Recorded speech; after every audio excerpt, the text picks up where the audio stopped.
दादोजी कोंडदेव एक विद्वान ब्राह्मण पुणे क्षेत्र के देशस्थ समुदाय से थे। वे केवल धार्मिक ग्रंथों के मर्मज्ञ ही नहीं थे, बल्कि प्रशासन, न्याय और रणनीति के भी गहन ज्ञाता थे। उनकी सबसे बड़ी विशेषता थी तथ्य और धर्म के बीच संतुलन स्थापित करने की अद्भुत क्षमता। उन्होंने न्यायशास्त्र, अर्थशास्त्र और राज्यशास्त्र का गहन अध्ययन किया था। उन्हें आम जन की समस्याओं की गहरी समझ थी। उनमें अनुशासन था, पर अहंकार नहीं। वे न तो केवल पुस्तकालय के विद्वान थे, न ही केवल दरबारी। वे एक जन आधारित विचारक और नीति निर्माता थे। शाहजी भोसले एक कुशल योद्धा और आदिल शाही दरबार में प्रमुख सरदार, दूरदृष्टा थे। वे जानते थे कि तलवार से भूमि जीती जा सकती है, पर राज्य को टिकाने के लिए सोच, नीति और आत्मिक नेतृत्व चाहिए।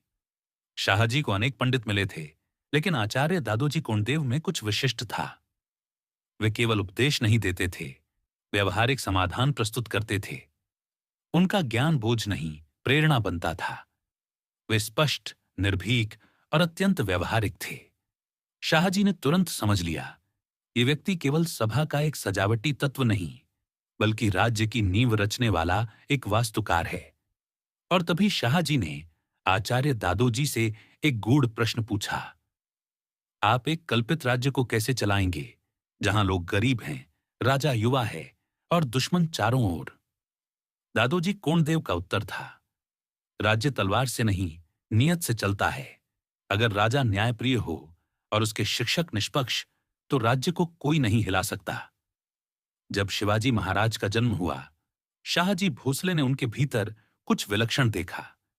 परंतु शाहजी जानते थे कि वे स्वयं शिवाजी के साथ नहीं रह पाएंगे। उन्हें बीजापुर दरबार जाना था।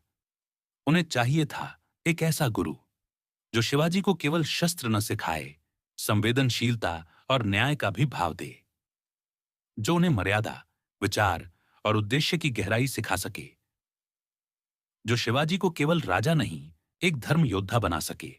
और वह महान पुरुष केवल एक ही हो सकते थे, आचार्य दादोजी कोंडदेव।